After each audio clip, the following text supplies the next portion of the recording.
If you, my friend, are a one-man band or you take on job per job in the video production world and you put a crew together for that job, but you want to take it to that next level where you have a real production company with a full-on crew and you're not working from job to job, but you're taking on the big projects that are even 100 grand and up, then this video is for you. We have Jason on with us. He is one of the founders and owners of Near Future. They're a ridiculously high-end production company that work with some of the best talents. A lot of them have presented out on our Cine Summits. That's how I found them. And I brought him on today to help me and to help everybody who's watching to go from that one-man band, that kind of job by job, putting together a small crew, to taking on real, big projects and having a legit production company that's rivaling with the best of them. So I recommend watching it all the way through. There's so much gold in there. Let's jump in. Okay, so Jason, I want to just dive right into this. This is basically going to be a call where I want to learn from you.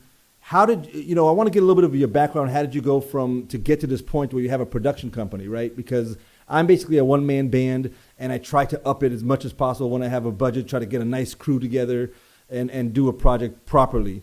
But I feel like I'm light years away from being able to do a real production that's like, big time. You know what I'm saying? So I'm curious, first of all, on your background. So how did you get started? Were you a DP? Were you just director? Did you always go straight into having a production company? I'm wondering what that evolution is like. And then maybe we can learn from you on how the average guy who's just starting out, maybe he just had a camera doing, events, and then he starts doing little commercials for locals. And then how can he grow to be a serious company like yourself? Well, first of all, I appreciate the opportunity to chat with you and the recognition of being considered a serious company. Brings a smile to my face. I don't think of us like that, or I still take some time getting used to it. But to your question, I actually started as a writer, so I worked in journalism, and always sort of liked story. I think that was sort of the thing that attracted me most to video, to filmmaking. We're not making films, we're making videos, commercials, but to that whole process, just the idea of story and telling a good story. I got started because a friend of mine asked if I wanted to do some interviews, some on-camera, off-camera interviews for him. He was a camera operator. And I sort of fell in love with it. I went with him, did the interview of someone, and was like, wow, that was really nice. And I got to see the result instantly, as opposed to sitting down and trying to type something out, which could take hours and hours and hours, and then submitting to an editor before seeing anything published or anything like that. So I really like the instant sort of gratification of making a video and seeing that result right away. From there, I sort of transitioned into more of a producer writer role. I went to an intensive editing course to learn, the blade tool, the select tool, just the very basics of editing, to be able to tell my own little story.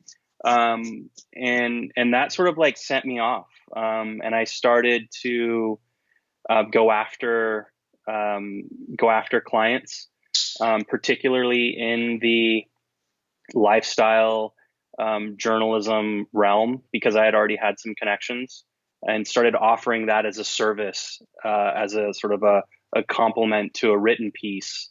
Hey, maybe I could do a video interview with the person I'm already writing the piece about. And oftentimes they like that. They like that component of being able to offer something online to their online readers. Now, this was at a time when online video wasn't what it is today. So the quality certainly was not very good, and my skills were not very good. But just being able to see the person that you were talking to, see them talk, I think they were really attracted to it. So that's kind of how I got into it.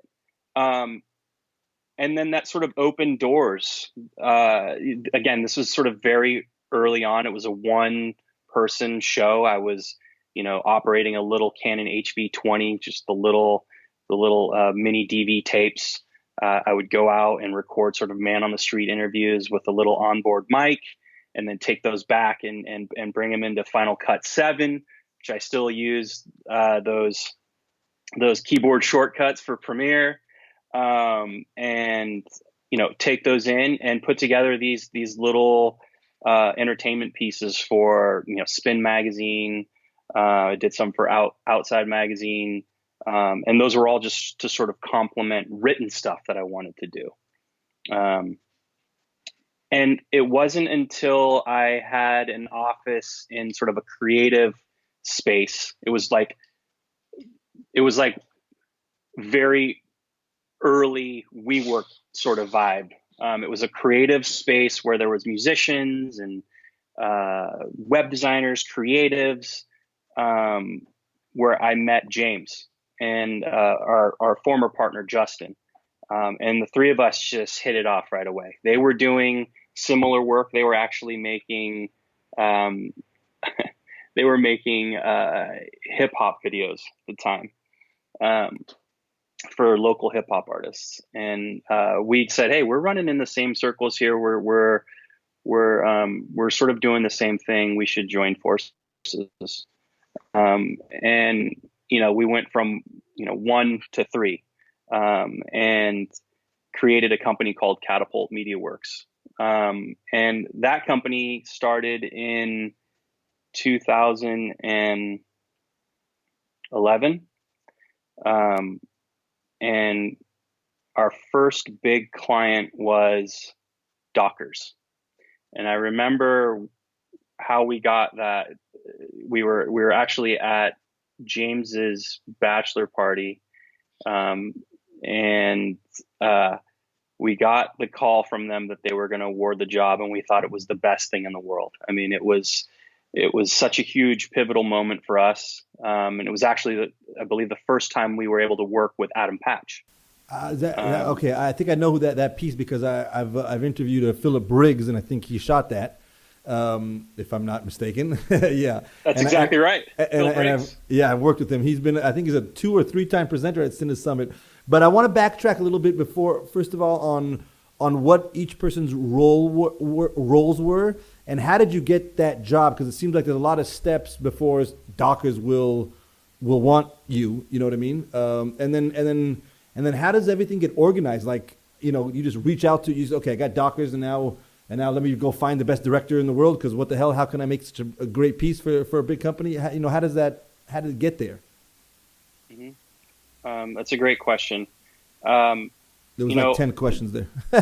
No, I know, and I'm sort of all over the map, so apologies. Yeah. No. James and I have always been good at meeting people, and I think this goes back to what I had sent you in the email. For us, I think the secret sauce is to not take ourselves too seriously, and just not be a dick. Like, in this industry, it's very easy for people to be dicks, because they think what they're doing is I don't know. They think what they're doing is more important than, or they think what. Gosh, it's sort of hard for me to explain this, but I think you get the idea. It's like, it's very easy for people to be a dick, and we're just open to a conversation. You know what I'm saying? So, like, we're going to talk to anybody, because we want to hear that perspective, and we want to see where they're coming from, and who knows where that's going to lead. And that's sort of been our mantra from the beginning. It's like, let's talk, let's sort of see what you're all about, where you're coming from, what your needs are, how we can help each other. And that's really served us well, being able to just be great communicators and open to talking to anybody. And I think that's, was our biggest, strongest selling point.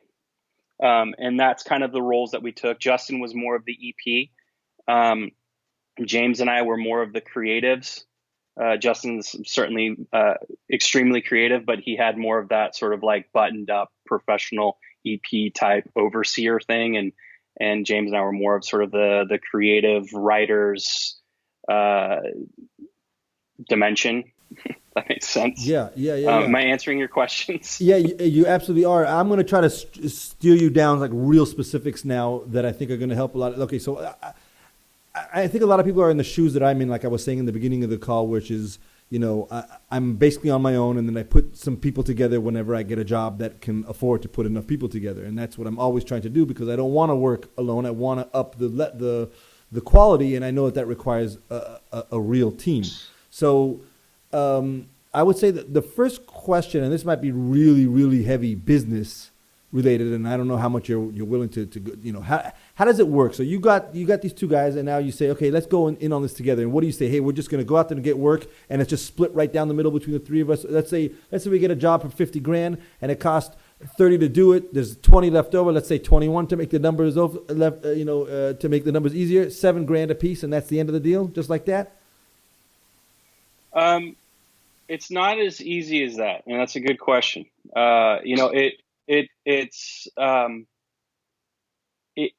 It's really difficult to think of ourselves as not James and Jason, but near future. So the company first, right? So our goal is that near future is successful with or without us. That's what we want to do. We want to build near future into a company that functions as a company with or without us. Now, that means the company, now trying to think of how to say this, while it is sort of a 50-50 partnership, it's not as easy as that, right? So we have it so that the company is what, gosh, how do I describe, Chris, how do I describe this? We're just employees of near future. That's the way to think of it. So there's no Jason and James. There's near future, and we're employees of near future. So you have to first decide to do that. Okay, this is a big point. So I hope you excuse me if I'm getting too into details that shouldn't be my business. You can just tell me, hey, let's next question. No, that's fine. but this is so informative. It sounds to me like, and I don't know if I'm just assuming here. Does that mean that you guys basically get a paycheck? And you're not worried about it's not a per project. Every month you're getting an X amount, and then you're just trying to bring in business. And you got that steady paycheck coming in, and the business is going to provide that paycheck. Well, it sounds a lot simpler than that. You make, it's not as easy as that because we have to go out and get the work, right? But yes, I mean, we're employees of near future. We want the business to do well so it can continue to employ people, do great work, and provide us a living wage to be able to support our families. Now, if we were just doing it as individuals, we wouldn't have the capability to scale the company or provide an environment that would be attractive to people to come and work here, right? If it was just us and we were just taking everything, that wouldn't allow us to scale the company. Okay, so which is ultimately what we want to do. Okay, so I think this is already a big, like woo, what's that emoji where the brain blows up, right? Because I would think, and maybe this is just me, and it's something that I need to fix, and I'm fixing it right now in this conversation, is that I was thinking it's on a per job basis. It comes in, whatever's left over, great, we split that, let's go get another job, and then it's on a per job kind of a situation. Of course, you pay the whole crew and you pay the employees and whatever, and then whatever's left is for the owners, basically. You're saying no, that's not a good approach. You get your paycheck, and then everything that comes in takes care of the business, and if there's money left over, it stays in the business to keep whatever it is that you guys want to do. Yeah, that's pretty much how we've sort of structured it, and it works for us. It may not work for everybody, but again, for our goals as a company, we want to create a place where we can continue to do this type of work, but also bring in the proper people to do that work. And in order to do that, we have to have a structure that entices them to come here and has the tools that they need to be successful. Now, if we were just taking everything for ourselves, Yeah. we wouldn't have that. Okay. So let's get into probably the most important part is getting to the point where you can have full-time employees as opposed to what Mm-hmm. I'm dealing with right now, which is every time I get a job, okay, here's how much I want to get paid because I don't want to work for nothing, okay, and now I take that off the top, okay, now I have this much left, and now I can use that as my budget for the film to hire a DP, to hire the whole crew and equipment and etc. How do I go from nothing basically to being able to hire people, right? Sure. I can't hire right now. I would love to if I could hire 2 or 3 people that are full time, then that'd be amazing. Then I could be up and running. But how can I get that going when I don't have steady work yet? You see Sure. yeah, I mean you get the point. Absolutely. So how did that whole Absolutely. start? Yeah. Time out, 1 second, quick little break to remind you that we have an upcoming Cine Summit, depending when you watch this. You don't want to miss it. 9 incredible presenters. Most of them are cinematographers, some directors, some producers, some business talk, a lot of down and dirty, how to get to that level of these guys that are the best in the industry. Every one of our presenters are the top of the cream of the crop, as you know. Cinesummit.com. Make sure not to miss it. We got one coming up real soon from the time of when I upload this video. Check it out. And now back to our scheduled programming. If I could hire 2 or 3 people that are full time, then that'd be amazing. Then I could be up and running. But how can I get that going when I don't have steady work yet? You see Sure. yeah, I mean, you get the point. Absolutely. So how did that whole Absolutely. start? Yeah. I mean, truthfully, James and I didn't take a paycheck for a while, so, we were fortunate enough to have a little bit of a cushion to be able to say, hey, we're gonna try to build this business without taking any money from the business for a short period of time. Now, obviously, we didn't want to dip into any of our too deep into our personal pockets. But we committed to saying, hey, we're not going to take any money. We're going to build the business. We're going to build the clientele so that we can then support taking money and bringing on help. And I think that that's the risk, right?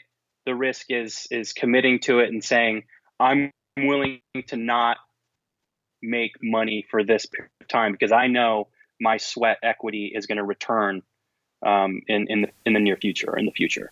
Okay, so next big question is, what was your first hires as you were getting started? In other words, you're getting started and you're like, okay, we want to do this. We must have these 2, 3 employees to get going. Or did you guys do it all by yourself in the beginning?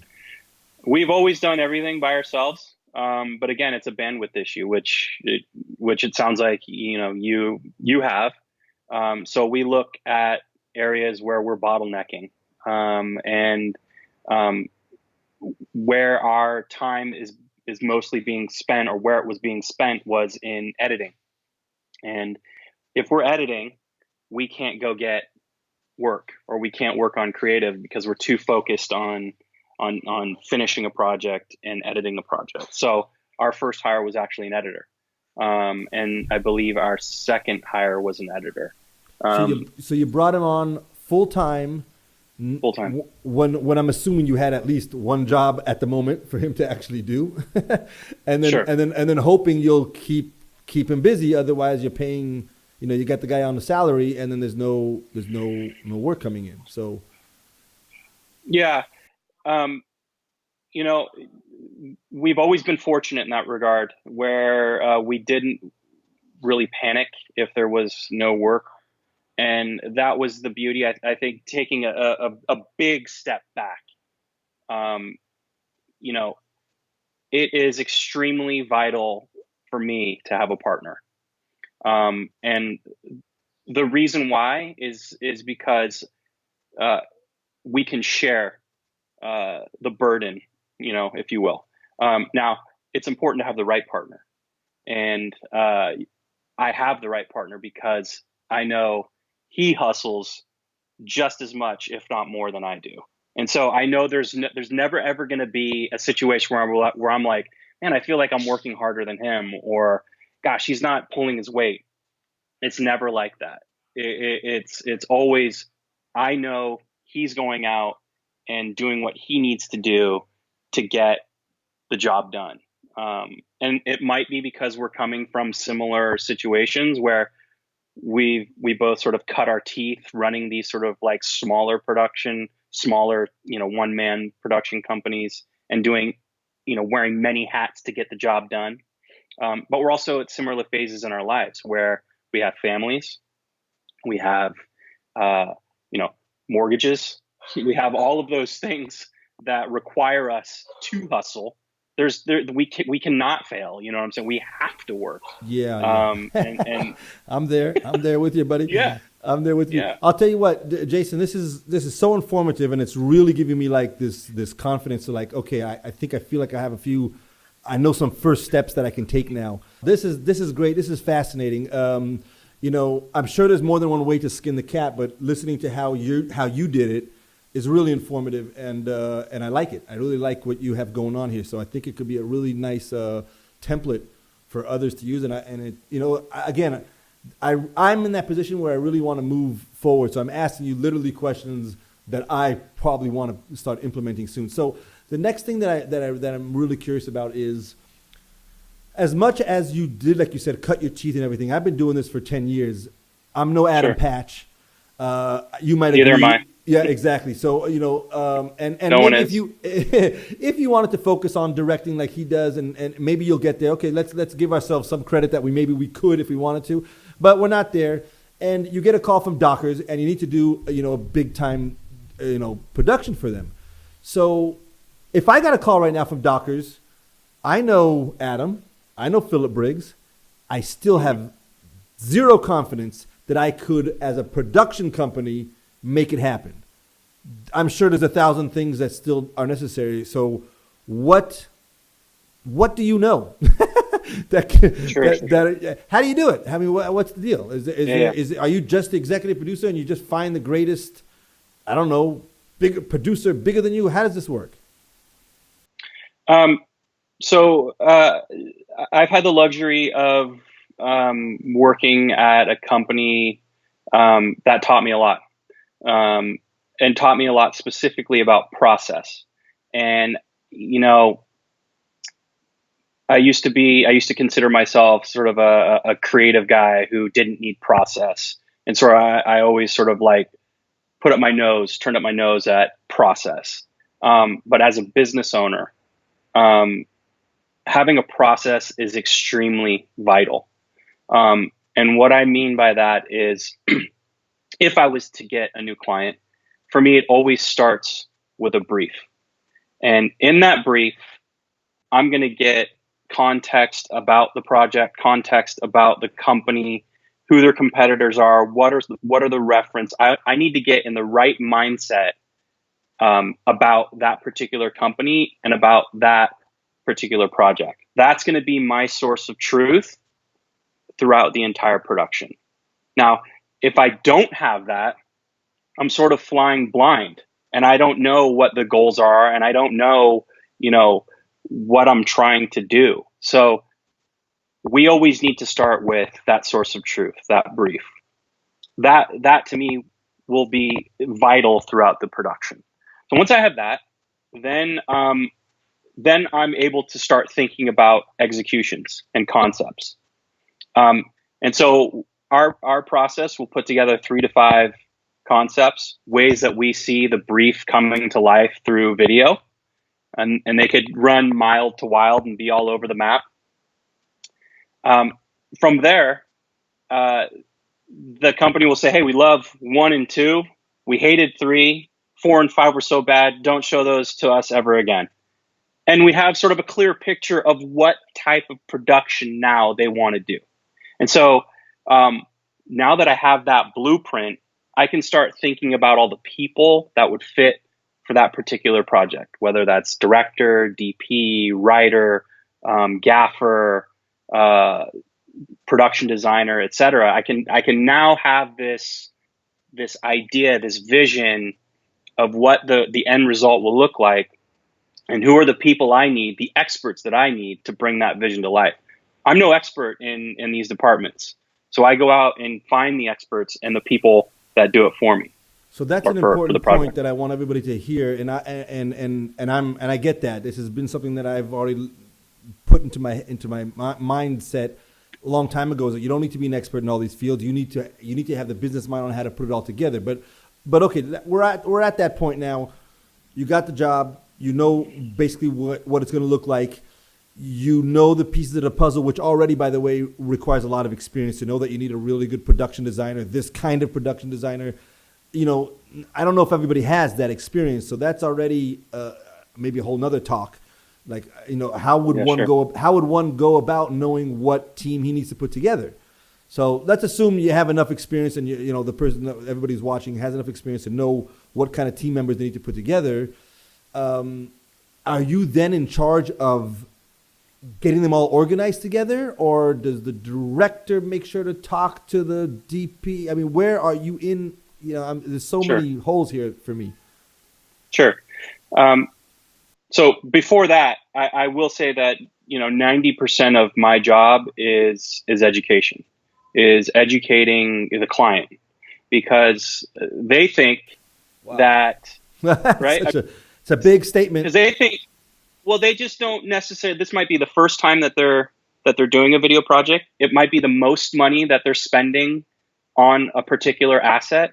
And so it's an important part for me to make them feel like comfortable, that they understand the process, because they might think that all it is just someone shows up with one camera and a light and you've got a video. Well, that's not the case. The case is you require all of these experts.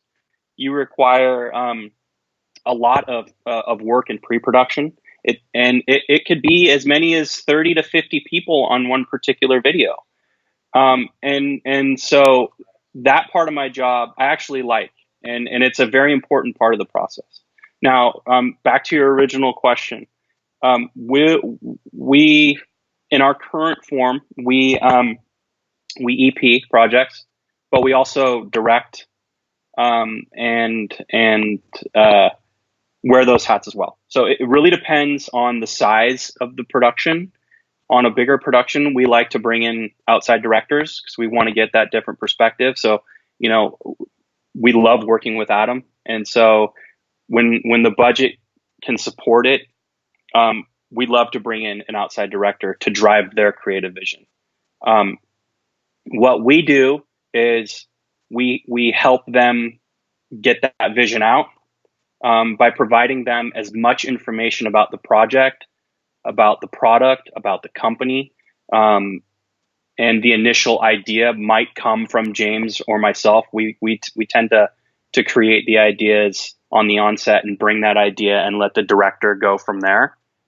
The director then will put together a treatment, put his or her creative spin on it, and then we'll communicate with the DP. The DP will then communicate with the gaffer, and it'll all sort of be this sort of like team approach where we're trying to achieve this particular vision. And we Are, sort of like sit. Go ahead. are you doing a lot of group calls so that everybody's on the same kind of boat? Like Absolutely. I'm sure there's a point where you need to know scheduling, how much time it takes to prepare something, if you need to make sets, I mean, God, my mind is just, going nuts thinking of these higher level productions that I've seen you do on your site. Like, wow, man, it's got to be so many things to go and to get involved in. And the question is, you're not necessarily getting in the nitty gritty. Maybe the production designer is the one that's going and doing everything that has to do with the sets and them and the DP and the director, and you're just kind of like, getting feedback from them, or do you have to actually go with them and see them actually picking out stuff? That's what I'm wondering. How involved is all that Sure. for you? So with regards to our industry, and you may have had this discussion with people in your family or friends. A lot of times they don't necessarily understand what you do. And so the best way that I can explain it to my friends and family is I say, I'm like a general contractor that also designs or is sort of an architect. So what that means is a general contractor can do it all, but what they typically do is they sub out the work to experts to handle specific trades like plumbing and electrical and foundation and framing and roofing, etc. But they oversee the budget, they oversee the blueprints of the plan, and they bring in the best people to achieve the vision on time and on budget. That's what a general contractor does, and I kind of feel like we're very similar in that regard. Yeah, that's interesting, because when you talked about educating the client, right, and they don't really understand everything. Usually, my analogy for them, and it's been working a lot lately on this whole video production, especially when it comes to price, when they want to understand the cost. Yeah, I tell them it's like building a house. They come to me and they say, okay, I want a 3-minute long video. How much is it going to cost? I say, that's like telling me you want a 3-bedroom house. Do you want it with a swimming pool? Do you want it to be, 4 stories? Do you want marble tiles? Do you want, then they start to get it, like, okay. So, so they understand that. So the analogy, I think, is great, what you're saying. Absolutely. Yeah, I like that. That's like building a house. The worst is when, and this has happened many times, where a client will say, we have X amount of dollars, and I'm just going to throw out a number. Let's just say $10,000. I have $10,000 and I want to make a video. And then they'll send me. I'm getting that a lot, actually. That's usually my number one scenario right now. Yeah. They'll say, I have $10,000 and I want to make a video. And I really love this new Apple commercial. Well, that Apple commercial probably cost $1, $2, $3 million. Yeah, So, I just had that recently. Yeah. Okay. So we have to set some realistic expectations on what you can actually do, right? And that's part of that education. And that's just not knowing, what do you like about the Apple commercial? Do you like the lighting? Do you like the camera work? Do you like the talent? Do you like the story? Like what aspects of that particular commercial can we draw from that don't cost, $2 million? Yeah. Right. So yeah, anyway, that's great. So, okay. I'm trying to organize my mental, all the questions that I have, because we could be here for hours. The big question I'm going to have, and we'll probably reserve that to the last couple minutes that you have, is I want you to tell me what my next steps are to starting a production company, properly, as opposed to being a one-man band. But before we get into that, just as a lead up, I want you to take me back to when you were first starting again.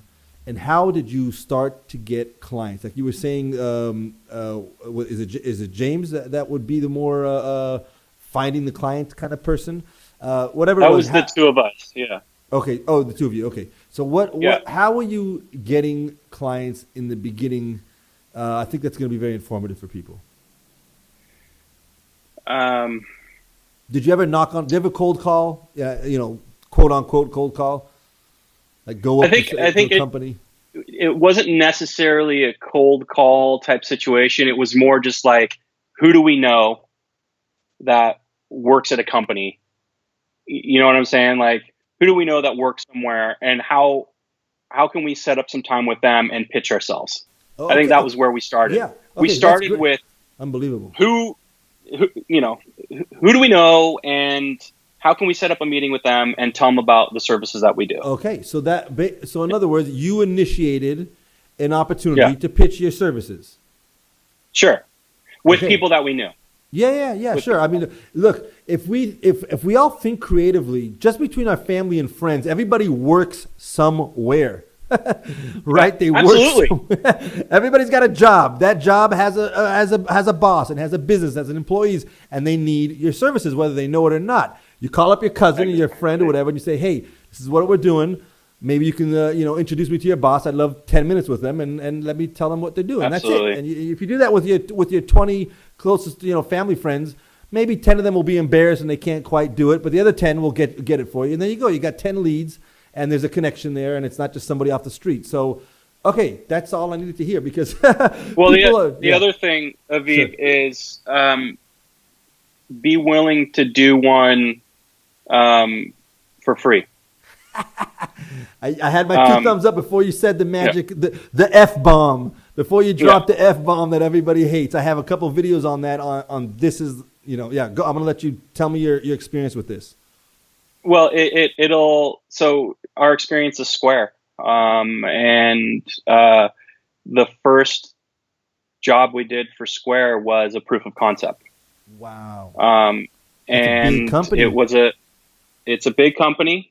And we did one, it was sort of one of those situations where timing was right. They needed some marketing assets. They wanted to do customer stories. We did the first one as a proof of concept. Once we turned that in, they said, we want 3 more and we're going to pay you for them. So be willing to do something as a proof of concept. Yeah. That's Okay, I'm going to ask you a few questions on that because that just opened up a Pandora's box. How much did you spend on that out of your own pocket? Yeah, let's just start with that. How much did you have to spend out of your own pocket to make that happen? We did it ourselves. It was the 3 of us. It was Oh, Justin, James, and myself. We okay. took 2 DSLRs, 5D DSLR cameras, shot an interview with a customer, and shot some B-roll around around what the customer did. Edited it ourselves. Edited ourselves. Yeah, So in terms of cost, it was mostly just our time. got it. Got That's it. it. And then when that led to, you know what? Let me go. Let me take a little detour here. What is your range of projects that you work on? Minimum right now, minimum price to Hmm. biggest. What's that range? I mean, it's all over the map. The question the answer that we like to say is we never let the price, one, dictate creative discussions, two, close the door between a conversation or an opportunity.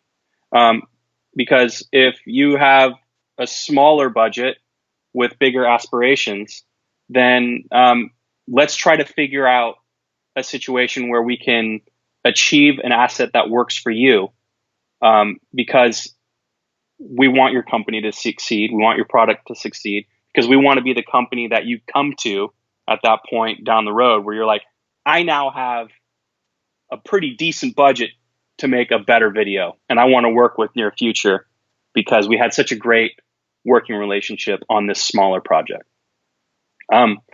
As your company grows, as you bring on more people, you can't necessarily turn away the smaller work.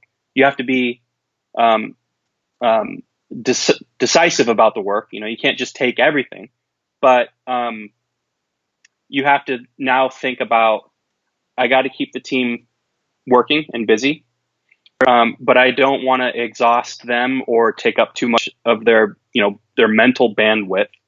Um, but I also have to keep sort of the lights on and the overhead and the company working. So our range is all over the place. Everywhere, from $2,000 to $500,000. I mean, it's all over the map, and Yeah, and the it's stuff that really I've a seen on bandwidth. the stuff that I've seen on your website are obviously some heavy hitting stuff, which I'm guessing are anywhere between 100 to 500 grand. I mean, this is Sure. like really heavy duty stuff there. So interesting. In the beginning, you would take even smaller stuff, and I'm guessing that. Well, would you take it even though it's not something you would want to show? But hey, it's going to be you're going to do a professional job for the money that you're getting.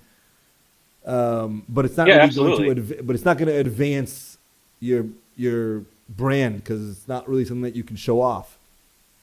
I mean, yeah. I mean, there's probably 50% of the work we do, or maybe not that. I don't know the exact number. Is not on the website. And it's not because it doesn't meet our standards in terms of quality. It's just it's not as appealing. You know what I mean? Yeah, Or it doesn't necessarily attract new business, got it. but So it keeps us it keeps our tools sharp. If you follow me. yeah, absolutely, absolutely.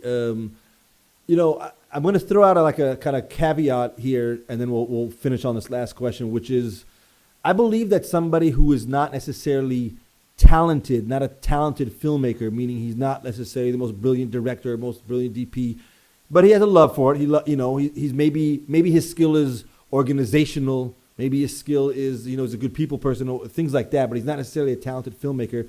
I believe that somebody like that, if he's motivated and wants to, can have a very successful production company, film production company. I mean, he could be making.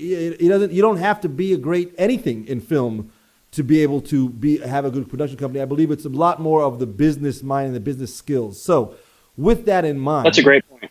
Yeah, and I believe this, by the way, for any business. So if you love real estate, but you don't know the first. Well, you need to be in the world in order to move in those circles. But you don't have to be the greatest whatever in that field. You just have to be. But you do have to have the right business skills, and you have to have something that's going to anchor making it all come together. So my question to you, and we can close on this really, and I think this will be informative for a lot of people, is I want you to be my mentor right now, right here. I'm on my own. I have enough money to pay the bills, but not for too long. I mean, I can't, if I don't get a job in the next, I got to jobs have to keep coming in for me to keep, like you said, keep the lights on and feed the family. But I don't want to work anymore from job to job or from or stay on these smaller jobs. I want to do. It's not even that for fulfilling either, right? Because I want to do the bigger jobs where I can see that creative results, and it keeps me wanting to do more work. So, what would you say is, how should I go about it? What would be my first steps to grow beyond the one-man band or the per job, and then trying to find a DP to come on so it'll be a little bit prettier than if I were just shooting it myself? Mm-hmm. It's a tough one. No, it's a good question. So I think my first thing is, in my situation, it was important for me to find the right partner. The partner that not only am I friends with, but the partner that has the same sort of vision of what success looks like in this industry, and is also going to hustle as much as I am, if not more. So for me, it was imperative to find the right partner.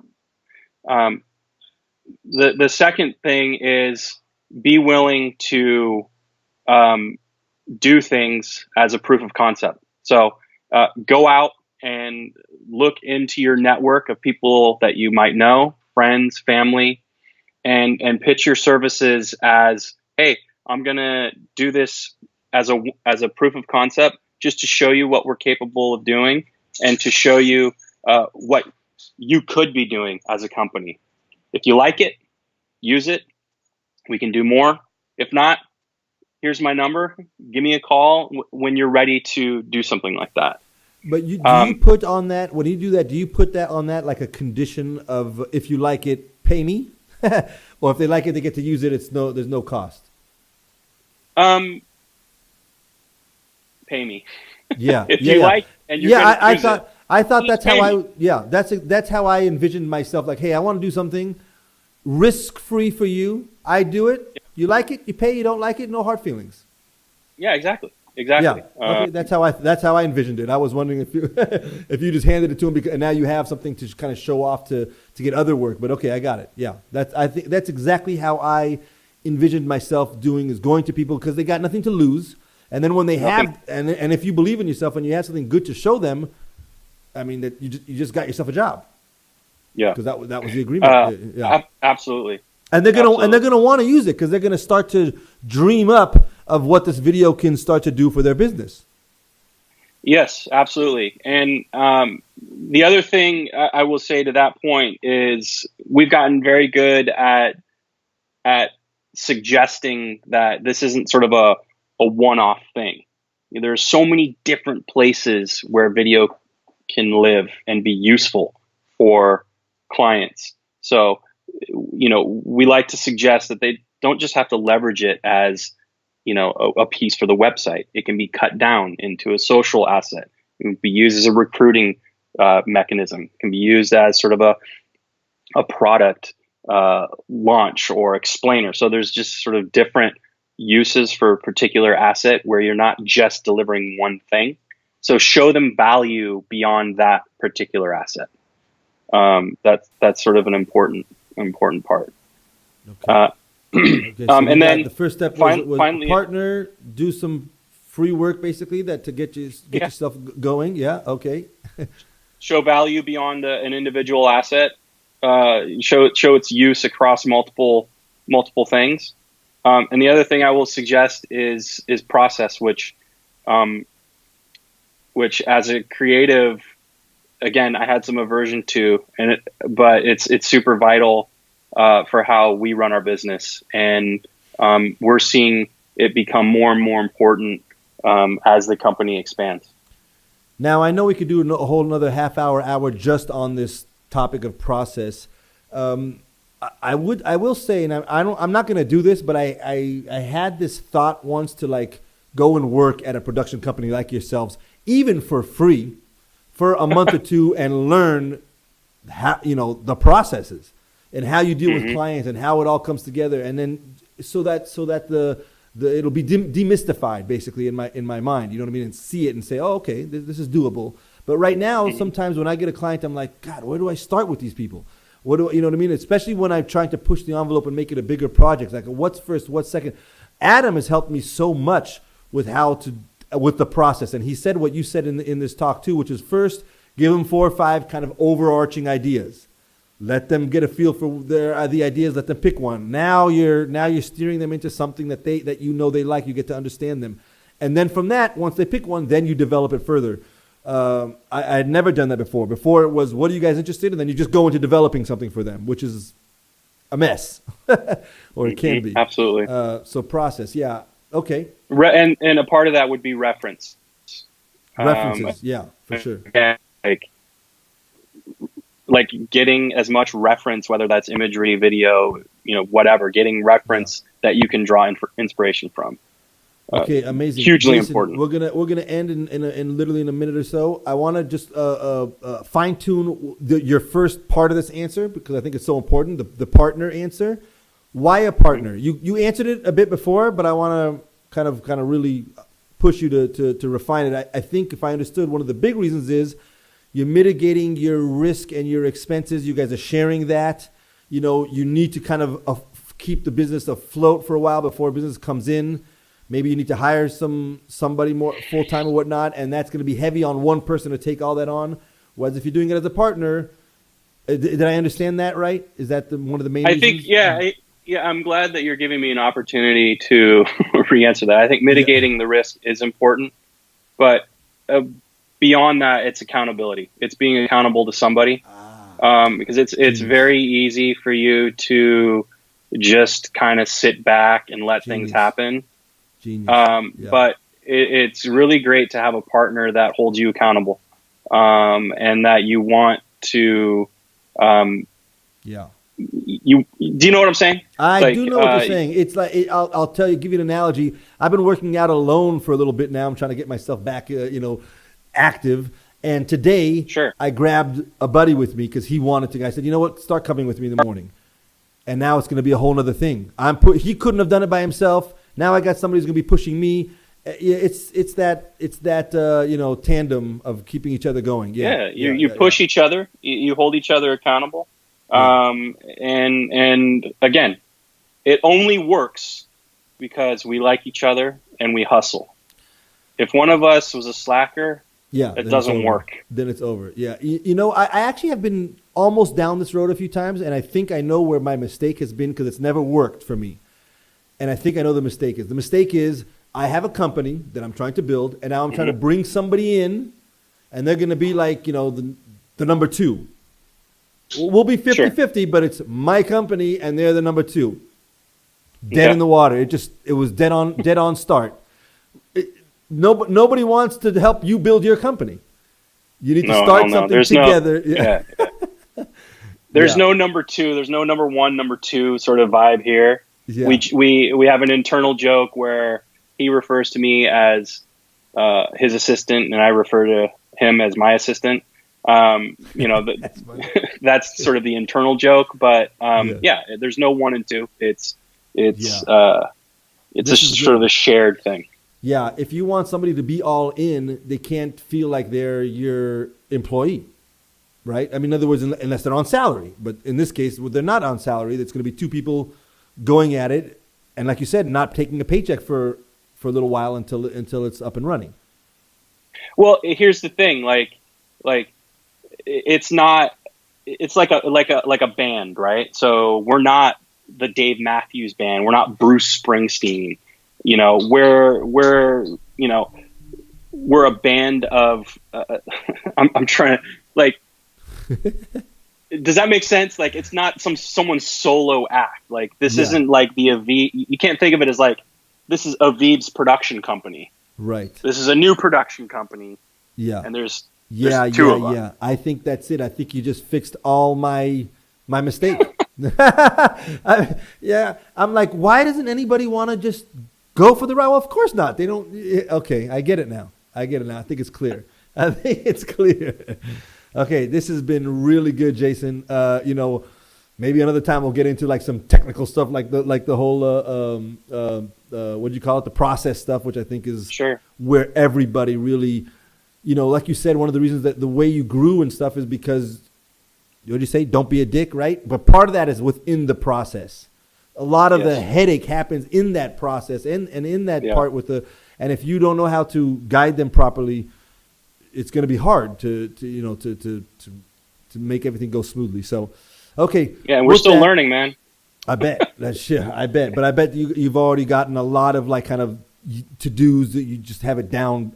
Certain things that make it smooth sailing. It'd be interesting to hear from you when things go hairy and how you deal with that, because it Sure. seems to me like too often that's happening to me, and I'm like, you know what? If it's happening too often, I'm pointing the finger here. Not at that means I didn't set something up right that led them to confusion, to start to doubt, and etc. So, okay, amazing stuff, Jason. Amazing stuff. I really appreciate Thank your you. time. I know I lost video there, but that's okay. Yeah. People can watch your pretty face instead of mine. We'll end on that, and we'll have you on again, my friend. Thank you so much for the time. I appreciate the opportunity, and again, I'm flattered that you wanted to talk to us here. So thank you so much. You got it, Jason. Take care, my friend. All right, you too. Bye bye. Bye bye.